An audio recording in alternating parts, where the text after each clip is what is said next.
Ça y est, enfin, la version électrique de la Mercedes classe G en version finale de production. Et nous vous dirons tout ce que vous devez savoir à propos de celle-ci. Elle est performante en tout terrain, oui, et l'autonomie, la capacité de la batterie, tout avec Thomas sur AutoGeFold en 4K, plein écran et en intégralité. Allons-y. L'avant n'est pas entièrement fermé. Il a ce panneau noir, oui, mais ce sont de véritables trous de refroidissement, en effet, et cette grille avant illuminée, des phares ronds typiques à l'avant.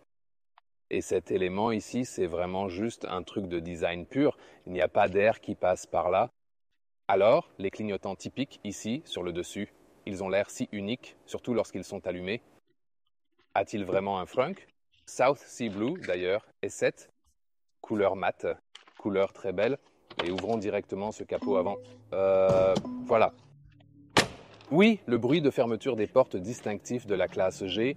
Et, oh, on peut entendre maintenant le son électrique.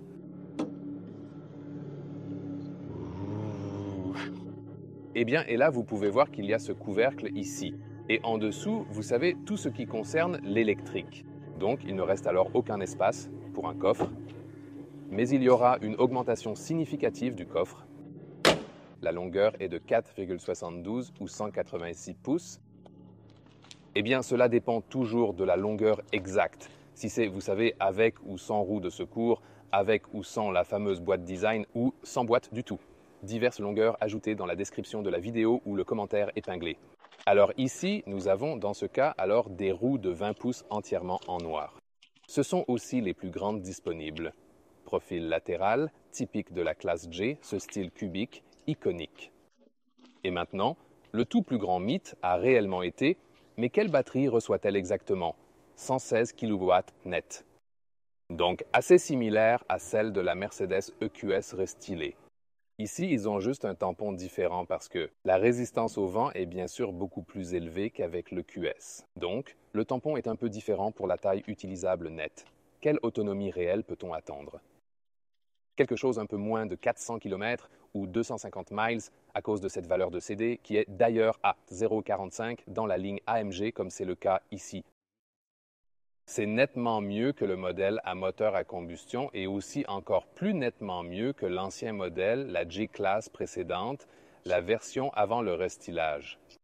Oui, mais en comparaison avec d'autres véhicules électriques, c'est bien sûr toujours un peu mauvais. L'arrière avec cette design de boîte. Donc, c'est, vous savez, pas aussi long que, vous savez, comme une roue de secours. Et puis, vous pouvez réellement l'ouvrir. Juste ici, il y a un bouton et là, vous pouvez mettre votre câble de charge. Comme ça, c'est peut-être aussi une bonne solution quand c'est l'hiver et que le câble peut-être devient sale ou mouillé et ainsi de suite. Ensuite, vous pouvez le refermer. Et voilà, et vous voyez ici cette solution de design où le noir de la lunette arrière, et puis vous avez la séparation ici pour la peinture dans la partie inférieure.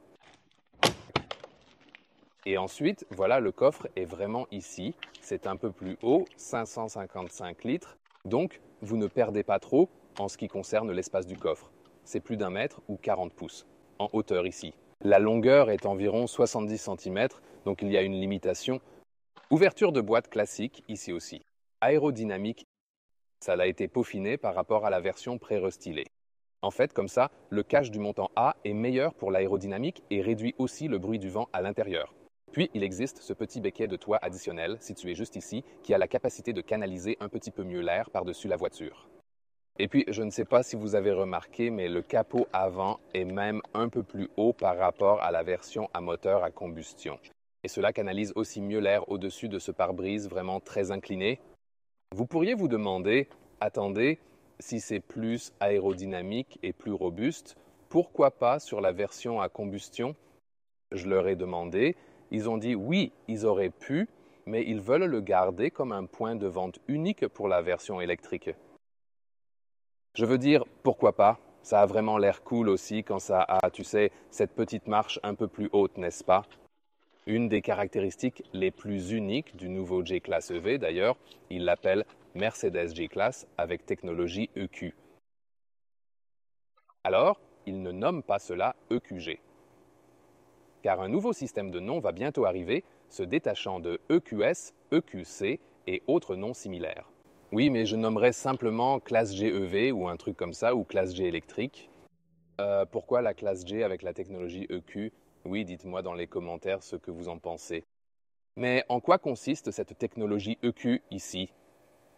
4 moteurs électriques, un par roue. Cela offre bonne performance et capacité tout-terrain.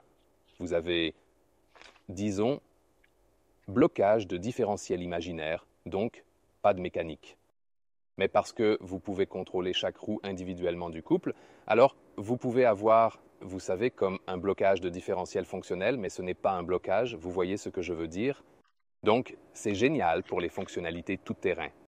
Cela a encore plus de capacité tout-terrain que la version à moteur à combustion. Il a même un tout petit peu plus de garde au sol. Pourquoi cela? Eh bien, dans la partie très inférieure, donc sous le véhicule, il y a le pack de batterie. Donc là, il a un peu moins de garde au sol, mais le point le plus bas de ce véhicule, en général, se trouve exactement entre les essieux. Et à ce point le plus bas, le véhicule électrique est un petit peu plus haut. Tu sais, ça ne peut pas aspirer de l'air dans le moteur ou quelque chose comme ça. Ça n'arrive pas ici. Et si vous vous demandez jusqu'à quelle profondeur il peut traverser de l'eau, ici, c'est 85 cm en ligne, environ 33 pouces, de sorte que les roues soient complètement couvertes d'eau et même au-delà. Impressionnant, ces 4 moteurs électriques font des choses spéciales avec les véhicules. Par exemple, le demi-tour G où la voiture tourne sur place de sorte que les roues créent une certaine rotation. Voilà pourquoi elles peuvent bouger un peu latéralement. Alors, ces roues tourneraient ainsi et les autres dans le sens opposé. Alors, il peut vraiment tourner sur place. Tout cela est possible grâce à, vous savez, ce mécanisme électrique. Aussi possible, direction en G, ainsi dite, alors cette roue en tournant serait verrouillée. Mais les autres roues continuent de tourner. Et puis, vous pouvez vous retourner très rapidement sans être à l'arrêt. Vous conduisez encore dans un virage très serré. La vitesse maximale est de 180 km à l'heure ou 112 miles à l'heure. Suffisant pour l'utilisation sur autoroute. Oui, à grande vitesse à cause de la valeur CD, comme le coefficient de traînée. Cela consommera beaucoup d'énergie à haute vitesse. Certes, mais Mercedes affirme que tout terrain censé être réellement efficace. Pourquoi cela? Il dispose d'une boîte à 2 vitesses. On ne peut pas vraiment dire boîte de vitesse. C'est un EV à 2 vitesses, pour ainsi dire. La majorité des véhicules électriques a une vitesse, pour dire. Ici, vous avez 2 vitesses. Et la dernière mesure aérodynamique, ici, ces rideaux d'air, ils dirigent l'air vers l'arche de roue arrière, donc c'est plus efficace. Et il manque un chiffre concernant la performance. L'accélération autour de 5 secondes ou un peu moins de 5 secondes. De 0 à 100 km à l'heure ou 60 miles à l'heure. Donc oui, ça correspond à peu près. Ça se rapproche déjà d'un G63. Le G63 avec mise à jour 4,3 avec le Launch Control. Donc il est déjà très performant et efficace, même avec un poids proche de 3 tonnes.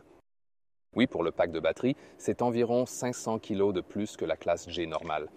Environ 400 kg de plus que le G63 avec le V8. La recharge est 11 kW en courant alternatif ou 200 kW en courant continu. Et cela vous donne 32 minutes de 10 à 80% de l'état de charge dans une station de recharge rapide haute puissance. Maintenant, pour l'intérieur, bien sûr, ça commence par... Oui, pourquoi est-ce ainsi? Ici, vous pouvez voir que cette partie métallique touche l'autre partie métallique et puis ça crée comme ça. Ce son d'abord, ensuite le reste et puis... Ce n'est pas suffisant. Vous voyez ici? Il faut le fermer d'un coup. Au fait, ici, vous avez aussi un petit G sur la poignée de porte. Dur à voir à la caméra, il y a un G sur ce bouton à presser. Et maintenant, il a aussi le démarrage sans clé. Oui, c'est nouveau. Donc, ça n'existait pas avant. Posez la main dehors, gardez la clé en poche et l'autre à l'intérieur. Et puis aussi ce son, n'est-ce pas? Vraiment satisfaisant, n'est-ce pas? Alors, ce cockpit est proche des modèles à combustion, mais présente des traits spécifiques que je peux mentionner. Faisons le tour. Instant, ici, écran tout noir. Il faut allumer le contact. Vous pouvez voir ici un écran tactile depuis le lifting et des jauges tout-terrain spéciales à voir et choisir. Et vous avez ici cette poignée de panique pour les fonctionnalités tout-terrain que le passager peut tenir fermement. Un éclairage intermédiaire est vraiment superbe ici. Et aussi, regardez ça, des aérations en turbine. C'est vraiment superbe ici et là-bas, ils font des sons de clic. Quand vous les ouvrez ou fermez, superbe. Aussi, c'est un élément en fibre de carbone nuancé de bleu. Glissez celui-ci. Tapis de chargement par induction, les porte-gobelets, réfrigérés et chauffés, ont aussi une prise USB-C. Choix de mode ici. Ouverture partagée, espace dessous. Aussi, joli bruit de fermeture. Le volant est de la ligne AMG, donc c'est un véhicule AMG. Et il a aussi des rayons horizontaux. Des pédales de changement dans ce cas ici, soit pour la récupération ou dans le mode de conduite tout-terrain, cela aussi, régit le mode de rampement tout-terrain. Concernant le tout-terrain, c'est spécial au sujet du... Non, pas EQG, mais G électrique. Je dis juste voiture G électrique. Donc c'est ainsi. Ici, c'est le chemin. Réduction. Ce serait alors pour régler dans l'autre vitesse avec un rapport de boîte différent. C'est la direction G où vous pouvez avoir comme ces virages serrés. Et voici le virage G. Nous avons aussi cette visualisation du virage G ici. Au fait, c'est limité à 720 degrés. Donc, vous ne pouvez pas le faire genre 10 fois de suite, car ils disent que cela pourrait confondre les conducteurs. Donc, si vous avez vu, vous savez, genre des vidéos sur les réseaux sociaux où ils font fumer les pneus et le fond, vous savez, pendant 2 minutes, ça n'arrivera pas pour le client. Mais vous pouvez vraiment l'utiliser comme client lorsque vous allez, par exemple, dans une forêt et puis, ah, vous savez, je ne peux pas aller plus loin. Ça ne marche pas, je dois me tourner, ça c'est faisable. Beaucoup de place au-dessus de la tête, ici, un store manuel pour le toit panoramique. Et vous pouvez aussi l'ouvrir, c'est toujours agréable d'avoir cette option. J'apprécie cette microfibre ici, au plafond. Les sièges, cependant, uniquement en peau d'animal. Pas d'alternative pour le moment. Cependant, Mercedes travaille également sur une variante plus durable et respectueuse des animaux ici pour la classe G, surtout pour la version électrique évidemment. Mais elle est censée arriver pour toutes les versions et on m'a dit que ce sera aux alentours de 2026 que nous pouvons l'attendre. Donc, comme avec un nouveau modèle, tout doit être vegan exactement, disent-ils.